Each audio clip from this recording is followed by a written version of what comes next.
Hello everyone, a very good morning to all of you. Welcome to GK Today. This is Arzu Kakkad. Let us have a look over today's important current affairs. Before starting, let me tell you, for all those who are looking for the English version of this video, you have a new platform of GK Today, that is GK Today 2.0. The link is given in the description box. You can go to that channel, refer that link and can have the English version of these videos as well. So ये जो question है ये part है GK today की MCQ series के, जो कि daily 20 MCQ series है। आपको जीके टुडे के एंड्रॉयड एप्लीकेशन ऐप पर मिल जाएगी। वहां पर हर महीने एवरी मंथ 500 से ज़्यादा क्वेश्चंस होते हैं। कैटेगरी वाइज क्वेश्चंस भी अवेलेबल हैं, तो आप उस एप्लीकेशन ऐप को रेफर कर सकते हो, इंस्टॉल कर सकते हो। ठीक है, तो अब चलते हैं हमारे पहले क्वेश्चन पे। तो फर्स्ट क्वेश्चन आपको दिख रहा होगा। क्वेश्चन क्या कह रहा है, एक सेकेंड। यस, तो क्वेश्चन है वर्ल्ड पोलियो डे के ऊपर। वर्ल्ड पोलियो डे की थीम क्या है इस साल, तो वो पूछी गई है। What is the theme of world polio day 2022? So क्या थीम है? थीम है a healthier future for mothers and children. Option B इस क्वेश्चन का सही आंसर है। इंपॉर्टेंट पॉइंट ये है कि वर्ल्ड पोलियो डे को कब ऑब्जर्व किया जाता है?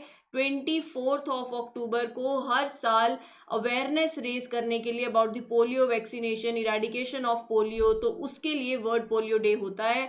जो एफर्ट्स फ्रंट लाइन वर्कर्स करते हैं उसको भी हाईलाइट किया जाता है यहाँ पर, and who work to provide vaccine in the polio hit countries. तो इस साल की जो थीम थी वो क्या है? A healthier future for mothers and children. ये वर्ल्ड पोलियो डे को कब एस्टैब्लिश किया गया था? 1985 के अंदर किया गया था। ये डेट याद में रखना, ये साल याद में रख लो, ईयर बेसिकली, और थीम इस बार की आपको याद करा ही दी है। ठीक है, चलो अगला क्वेश्चन देख लेते हैं। अगला क्वेश्चन है इलेक्ट्रॉनिक गोल्ड रिसीट के ऊपर, और ये ईजीआर क्या है ये क्वेश्चन है। तो let us have a look over it. तो देखते हैं कि क्या बात है इसमें। विच स्टॉक एक्सचेंज, क्वेश्चन ये है, विच stock exchange has launch electronic gold receipt on it's platform? तो वो कौन सा स्टॉक एक्सचेंज है जिन्होंने अपने प्लेटफॉर्म पे ईजीआर लॉन्च किया है? तो आपको बताना है इस क्वेश्चन का सही आंसर, बताइए। अगर आप सोच रहे हो बॉम्बे स्टॉक एक्सचेंज बीएससी, तो बिल्कुल सही है, बीएससी ही इस क्वेश्चन का सही आंसर है। इलेक्ट्रॉनिक गोल्ड रिसीट क्या होते हैं और ये न्यूज़ क्या है? न्यूज़ तो बेसिकली ये है, जैसे आपने जहाँ पे, जैसे आप शेयर मार्केट में अगर आपने सुना हो, आप में से कोई ट्रेड करता हो, तो जब शेयर्स की ट्रेडिंग होती है, ठीक है, तो वो कहाँ होती है सारी? बीएससी हो गया, एनएससी, ये सब प्लेटफॉर्म्स है, Bombay stock exchange, national stock exchange. तो बीएससी ने लॉन्च किया है electronic gold receipts on it's platform. क्यों किया है, क्या पर्पस है? देखो, दो न्यू प्रोडक्ट्स जो है वो लॉन्च करे, और बेसिकली क्या है मैं बताती हूँ। देखो, जैसे आप बात करते हैं, जब हम मार्केट की बात करते हैं, जब हम शेयर्स में ट्रेड करते हैं, हम किसी के शेयर्स, किसी कंपनी के हम शेयर्स लेते हैं, बेचते हैं, तो ये सब कहाँ होता है? प्लेटफॉर्म होते हैं। बॉम्बे स्टॉक एक्सचेंज हो गया, एनएससी, बीएससी हो गया, ठीक है। आप अब मान लो किसी किसी की वर्थ जानना चाहते हो कि उसकी मार्केट में क्या वैल्यू है, मतलब लेट्स से रिलायंस जो है, तो आप कैसे पता करते हो? जब रिलायंस के आप शेयर्स लेते हो, उसमें ट्रेड होती है, तो उसकी मार्केट वैल्यूएशन पता चलती है ना, यही होता है। तो सेम गोज विद दिस यहाँ पर। अभी देखो, अगर मैं गोल्ड की बात करूँ, तो गोल्ड एक ऐसा आइटम है जिसमें बहुत लोग इन्वेस्ट करते हैं, लेकिन हमारे यहाँ पर गोल्ड की, हम लोग क्या करते हैं, गोल्ड जो है वो इंपोर्ट करवाते हैं। गोल्ड की डिमांड बहुत है, लेकिन इतना यहाँ पर होता नहीं है, तो हम उसको इंपोर्ट करते हैं। अब जब आप इंपोर्ट कर रहे हो, और उस चीज की प्राइस डिस्कवरी जो है, मार्केट में प्राइस डिस्कवरी कैसे होती है? जैसे मैंने अभी रिलायंस की बात करी है, रिलायंस भी छोड़ो, अगर मैं सिर्फ आलू की बात करूं, आलू प्याज की बात करूं, तो उसकी मार्केट डिस्कवरी कैसे होगी? जब आप उसकी मार्केट में वैल्यूएशन लगेगी, सप्लाई डिमांड के बेसिस पे होगी, जब लेन देन होगा मार्केट में, है ना, तो तब आप किसी प्रोडक्ट की प्राइस डिस्कवरी लगाते हो। बात को समझना 2 मिनट लगेंगे, लेकिन बहुत ही इंपॉर्टेंट कंसेप्ट है। सिमिलर गोज विद दिस यहाँ पर। अब यहाँ पर बात क्या कर रहे हैं वो लोग? बात ये है कि आपने अब गोल्ड खरीदा, तो ईजीआर क्या है यहाँ पर? ईजीआर बेसिकली जब आप फिजिकल गोल्ड लोगे, आपके पास फिजिकल गोल्ड है मान लो, तो उसकी जगह पर आपको मिल जाएगा ईजीआर। इलेक्ट्रॉनिक फॉर्म में एक गोल्ड रिसिप्ट होगी, जिससे कि आप फिर ट्रेड कर सकते हो। ये जो ईजीआर है, it is backed by gold. आपके पास गोल्ड है, आपने गोल्ड को बेसिकली वॉल्ट के अंदर रखा है, ठीक है। वोल्ट मैनेजर्स होते हैं, आपका गोल्ड जो मैनेज होगा, तो यहाँ पर आपने अपने गोल्ड को स्टोर किया है वोल्ट के अंदर। ठीक है, उसके बदले में आपको मिला क्या है, इलेक्ट्रॉनिक फॉर्म में गोल्ड रिसीट, जिसको आप ट्रेड कर सकते हो अब। और ट्रेड करने से क्या होगा, अब आप बेसिकली एक तरीके का इन्वेस्टमेंट का तो तरीका है ही सही, प्राइस डिस्कवरी होगी, ट्रांसपेरेंसी आएगी। अभी आप जब गोल्ड का प्राइस जो इंडिया के अंदर होता है, किसी आप देखो अपने अपने जगहों पे देखो अलग अलग प्राइस होंगे गोल्ड के, ठीक है, तो एक ट्रांसपेरेंसी होगी, एक एफिशिएंसी होगी। और अभी जो आप प्राइस देखते हो गोल्ड का, वो इंटरनेशनल मार्केट इन्फ्लुएंस होता है, हम इंपोर्ट करते हैं। जब आप इसको यहाँ पर अब ट्रेड करने लगोगे ईजीआर को, तो ऑब्वियसली एक एफिशिएंट तरीका है, एक ट्रांसपेरेंसी आएगी। और इस मार्केट इस इकोसिस्टम के अंदर अगर मैं बात करूँ गोल्ड मार्केट इकोसिस्टम के अंदर, तो वहाँ पर भी आप बेसिकली इन्वेस्टमेंट और अच्छे से ज़्यादा हो सकेगी। और यहाँ पर जो ट्रेड होगी, वो जो डिनोमिनेशंस है वो कौन से मल्टीपल्स में होगी, 1 ग्राम, 10 ग्राम, 100 ग्राम्स इसमें। और इसकी वैलिडिटी कितनी है, परपेचुअल वैलिडिटी। आप 5 साल के लिए रखो, आप उसके बाद मार्केट में आपने मान लो 1 लाख का आपके पास ईजी आ रहा है, तो कल को उसका रेट बढ़ेगा, वैल्यू बढ़ेगी, ठीक है, तो ये कंसेप्ट है, फिर बाद में आप उसको बेचो। तो ऐसे अब आप ट्रेड करोगे। तो बीएससी ने लॉन्च किया है ईजीआर अपने प्लेटफॉर्म के अंदर पे। और ये जो एक्सचेंज बेसिकली पूरा अप्रूवल है वो किसने दिया है, सेबी ने दिया है। तो securities and exchange board of India, वो आपको याद में रखना है। अब मुझे लगता है ये कंसेप्ट कोई नहीं भूलेगा, ये बहुत ही इंपॉर्टेंट था कि कल को अगर कोई भी इससे और भी क्वेश्चंस आए तो अब आप अच्छे से इसके कंसेप्ट को क्लियर कर चुके हैं, ठीक है। अब चलते हैं अगले क्वेश्चन के ऊपर। अगला क्वेश्चन क्या है, Allmania multiflora, a new plant species seen in news. आप न्यूज में है लेकिन आप जीके टुडे के प्लेटफॉर्म पे यहाँ फोटो देख लो, ठीक है। तो ये जो स्पीशीज है ये कहाँ पर डिस्कवर करी है अभी रिसेंटली, कौन सी स्टेट में। तो the right answer of this question is Kerala. Option B इस क्वेश्चन का सही आंसर है। ये वो प्लांट स्पीशीज है, तो ये एक न्यू प्लांट स्पीशीज है that has been spotted in the on the granite hillocks of Palakkad, Kerala, ठीक है। तो इस ये जो एनुअल हर्ब है ये ग्रो करता है to a height of about 60 centimetre. तो ये इसकी बात है। And it is a new plant species of the genus Allmania, and नाम क्या है, Allmania multiflora. Moving on to the next question. अगला क्वेश्चन है एफएटीएफ के ऊपर, financial action task force has put which Asian country on the black list in the October 2022 update. अगर आपको याद हो तो कल के सेशन में ही मैंने बात करी थी कि पाकिस्तान को ग्रे लिस्ट से बाहर निकाल लिया गया है, ठीक है। ये इंपॉर्टेंट पॉइंट था, मैंने बहुत अच्छे से कवर किया एफएटीएफ के बारे में, अभी आज भी कर दूंगी, रिवाइज करवा दूंगी जल्दी से। तो लेकिन ये क्वेश्चन ये कह रहा है कि ब्लैक लिस्ट के अंदर एक कंट्री को डाल दिया है एफएटीएफ ने, वो कंट्री कौन सी है, म्यांमार। तो ऑप्शन बी इस क्वेश्चन का सही आंसर है, ठीक है। मैंने एफएटीएफ के बारे में आपको बताया था कि एफएटीएफ करता क्या है। एफएटीएफ एक इंटर गवर्नमेंटल बॉडी है जो कि नजर रखती है, आप एक तरीके से बोल सकते हो, जो इंटरनेशनल फाइनेंशियल क्राइम्स जो कि टेररिज्म को एड करें उन पे नजर रखना, मनी लॉन्ड्रिंग जैसे जो चीजें होती हैं उन पे प्रॉपर मेजर्स लेना, टेररिज्म फाइनेंसिंग पे प्रॉपर चेक कंट्रोल्स लगाना। तो इसके अंदर एफएटीएफ की 2 लिस्ट होती हैं, याद है, एक ब्लैक लिस्ट होती है, ग्रे लिस्ट होती है। कल ही हमने पाकिस्तान को ग्रे लिस्ट से बाहर निकाला है, हमारा हमने क्वेश्चन पढ़ा था बेसिकली वो, ठीक है। ब्लैक मतलब एफएटीएफ का कहना है कि पाकिस्तान प्रोग्रेस कर रहा है, अब ऐसा नहीं करता कुछ, लेकिन इसका मतलब ये नहीं है कि चीज़ें ठीक हो जाती हैं, अभी ट्रैक होगा, लेकिन स्टिल बेस्ड ऑन जो आप एनालिसिस करते हो, सर्वे करते हो, मॉनिटरिंग कर रहे हो, तो उसके बेसिस पे भी ग्रे लिस्ट से बाहर निकाल दिया पाकिस्तान को,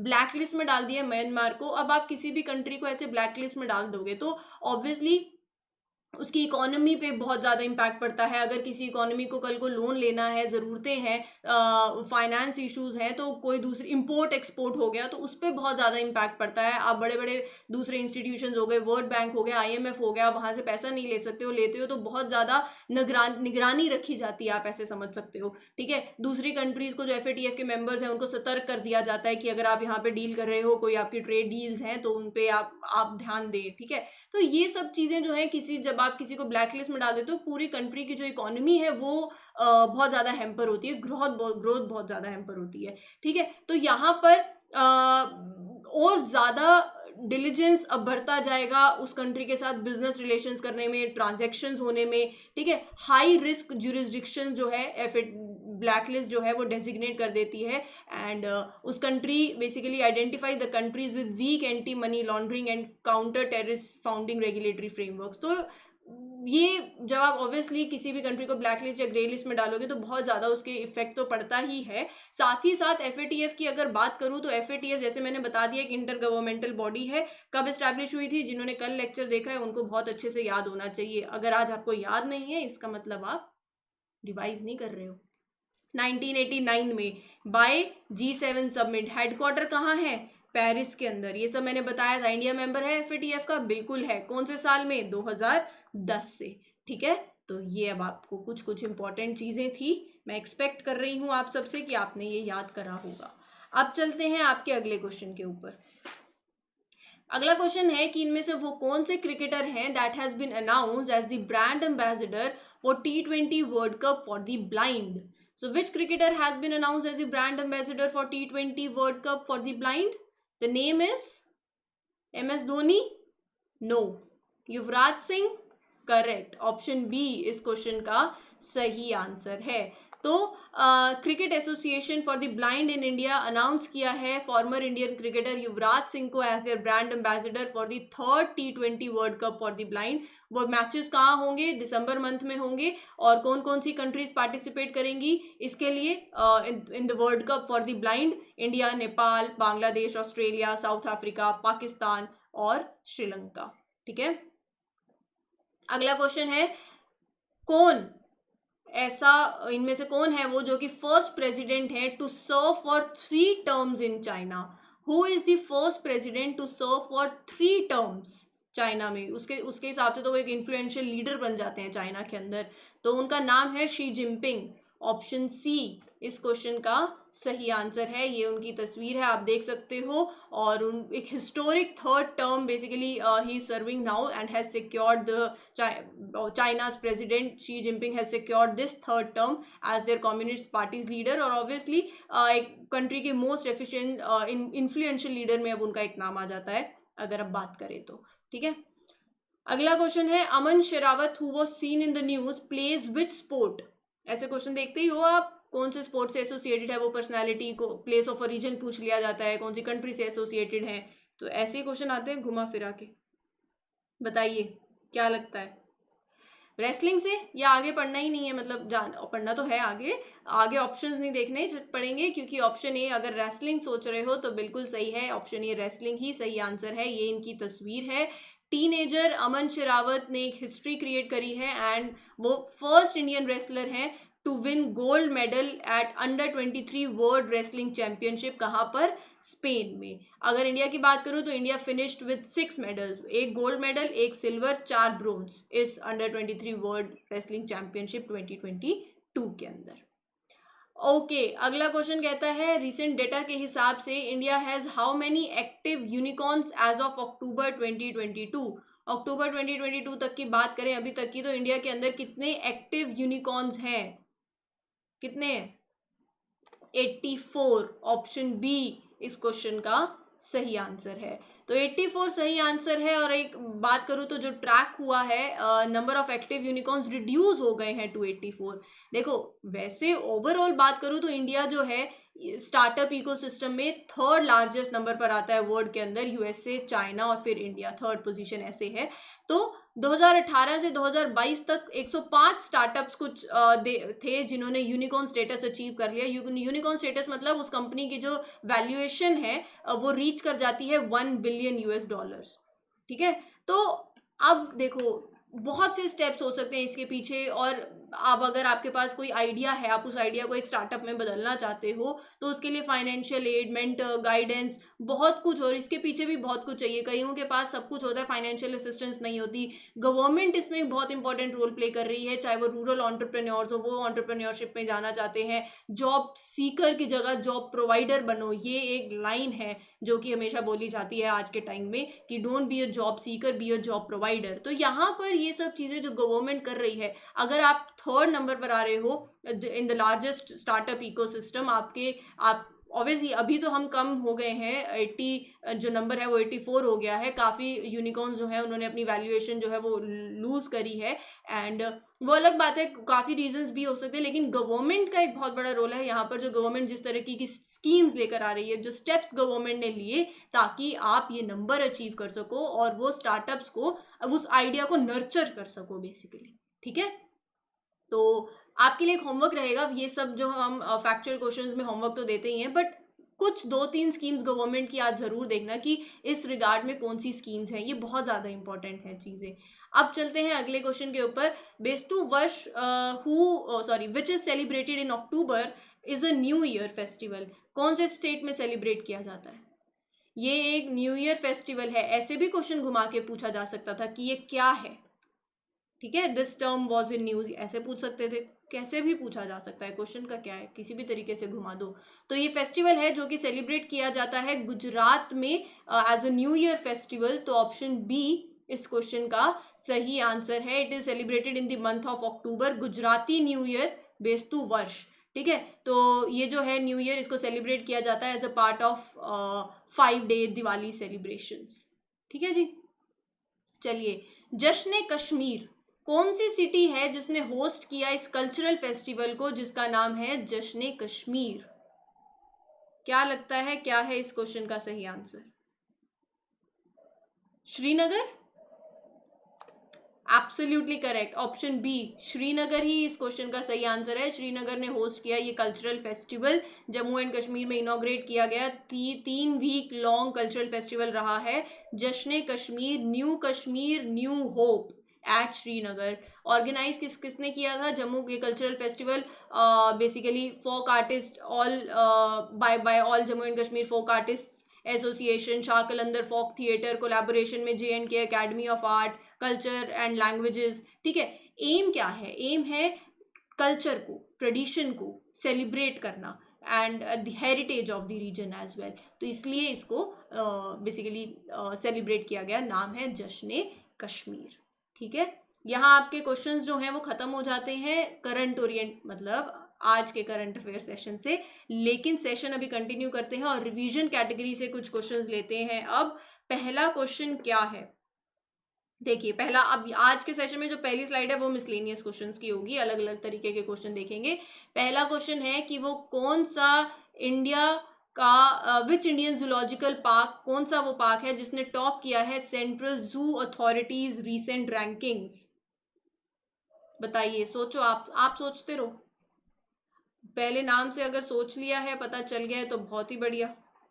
पद्मजा नायडू हिमालयन, तो ये इंडियन जूलॉजिकल पार्क है जिसने टॉप किया है सेंट्रल जू अथॉरिटीज की रीसेंट रैंकिंग। अच्छा, India is set to reintroduce cheetahs from Namibia in which national park? ये तो बहुत ही आसान सा क्वेश्चन है। कुनो पालपुर नेशनल पार्क कहाँ पर है? ये बहुत न्यूज में था, ये तो आप बता ही सकते हो, ये होमवर्क में है। चलो ये बताना, ये नेशनल पार्क कहाँ पर है, कहाँ से लाए हम चीतास, वो भी री इंट्रोड्यूस किया हमने, वो भी आपको पता है। ठीक है, स्पार्क एक स्टूडेंट प्रोग्राम है, रिसेंटली लॉन्च किया है, कौन सी फील्ड में? आयुर्वेदा में। अच्छा, which former president won the best narrator Emmy awards for his documentary series Our Great National Parks? नाम है उनका बराक ओबामा। ठीक है, भितरकनिका नेशनल पार्क कौन सी स्टेट में लोकेटेड है? उड़ीसा के अंदर। Scheme for promotion of bulk drug park कौन सी मिनिस्ट्री इसको इंप्लीमेंट कर रही है? केमिकल्स एंड फर्टिलाइजर्स की मिनिस्ट्री। अगला क्वेश्चन है basically NHAI, IWAI waterway authority, highway authority हो गई, और साथ ही साथ रेलवेज की सब्सिडरी। तो उन्होंने साइन किया है try party memorandum of understanding for development of modern multi modal logistic parks. कौन सी स्कीम के अंदर? वो स्कीम का नाम आपको बताना है। अब तो गैस कर ही लिया होगा, भारतमाला परियोजना। अच्छा, कौन सी स्टेट ने अनाउंस किया है टू सेट अप ग्रामीण आजीविका पार्क्स? छत्तीसगढ़। ठीक है, अगला क्वेश्चन है कौन सी इंस्टीट्यूशन ने लॉन्च किया है spark virtual space tech park? ISRO ने। गुंडी नेशनल पार्क कौन से स्टेट में लोकेटेड है? तमिलनाडु में। Larsen and Toubro signed MOU कौन सी स्टेट के साथ? ये आपको बताना है किस लिए information technology enabled services, basically IT and ITS technology park setup करने के लिए। तो कौन सी स्टेट है वो? गुजरात। अगला क्वेश्चन है Yosemite national park which was seen in the news for ऑक फायर कहां पर लोकेटेड है, कौन सी कंट्री में है? यूएसए के अंदर है। तो ये कुछ चीजें थी जो आपको याद में रखनी है। कैटेगरी वाइज क्वेश्चंस में, रिवीजन कैटेगरी में ये क्वेश्चंस हैं जो कि बहुत ज़्यादा इंपॉर्टेंट हैं और ये रिसेंटली न्यूज़ में रहे हैं। ऐसे क्वेश्चंस अगर आप प्रीवियस ईयर क्वेश्चंस देखते हो तो पूछे जाते हैं। ठीक है, अब चलते हैं अगले सेक्शन के ऊपर। Agriculture and farmers welfare ministry ने लॉन्च किया है कन्वर्जेंस पोर्टल, कौन सी दूसरी मिनिस्ट्री के साथ? वो है फूड प्रोसेसिंग की मिनिस्ट्री। ठीक है, कौन सी स्टेट है जिसने बैक किया है international tourism award for best destination for culture? West Bengal ने। अगला क्वेश्चन है an interest subvention of 1.5% per annum approve किया गया है for agriculture loan up to which limit? 3 lakh rupees. India की उड़ान इनिशिएटिव है मिनिस्ट्री ऑफ कल्चर का, साथ में कौन सी कंपनी है दूसरी? गूगल। अच्छा, अगला क्वेश्चन है which state has partnered with UNDP to add data in climate resilient agriculture to the digital public goods registry? वो स्टेट का नाम है तेलंगाना। ठीक है, next question is agriculture ministry ने प्लेटफॉर्म लॉन्च किया है, कौन सी स्कीम के अंदर? National agriculture market. ठीक है, आगे चलते हैं। In which city ministry of culture, ये क्वेश्चन चलो आपके लिए होमवर्क दे देते हैं। एक होमवर्क तो चलता ही है ना, हर कैटेगरी से एक क्वेश्चन अभी दिया है। वो क्वेश्चन तो क्या है, मैंने आंसर बता ही दिया था। वो रीइंट्रोड्यूस किया है चीता एक नेशनल पार्क में, नाम नेशनल पार्क का बता दिया है, उसका प्लेस आपको बताना है। ये आपके लिए एक और क्वेश्चन हो गया। अब चलते हैं अगले क्वेश्चन के ऊपर। National conference of state agriculture and horticulture ministers, ये कॉन्फ्रेंस का वेन्यू पूछा गया है आपसे। वेन्यू है बेंगलुरु। अगला क्वेश्चन है विच कंट्री पास्ड बिल, वो कंट्री बतानी है आपको। बिल का नाम है national museum of Asian Pacific American history and culture, country है USA. India international centre for Buddhist culture and heritage is build, कौन सी कंट्री के अंदर? नेपाल में। और अगला question which organization release world review of capture fisheries and aquaculture 2022? वो है FAO। Moving on to the next category जो कि है बेसिकली क्वेश्चंस विद दी भाई ऑल द क्वेश्चंस जो कि डिजास्टर मैनेजमेंट से एसोसिएटेड क्वेश्चंस होंगे। विच international block has signed humanitarian assistance for disaster relief guidelines? कौन सा है वो इंटरनेशनल ब्लॉक? अगर आपको मैंने आपसे क्वेश्चन भी पूछा था, काफी बच्चों ने आंसर भी किया था, उस ब्लॉक में कंट्रीज कौन सी हैं वो पूछा था मैंने, क्वाड। ठीक है, south European countries have recently witnessed which disaster? Wild fire. Who chairs the national disaster management authority? Prime minister. Important है। अच्छा, अगला क्वेश्चन है additional assistance of ₹1000 crore under national disaster response fund was recently approved to which states? Rajasthan and Nagaland. ठीक है, कौन सी country ने host किया है international conference on disaster resilient infrastructure? India ने, हमारा प्यारा Bharat. United Nations office for disaster risk reduction का हेडक्वार्टर कहाँ है? जिनेवा। कौन सी कंट्री ने लॉन्च किया है coalition for disaster resilient infrastructure?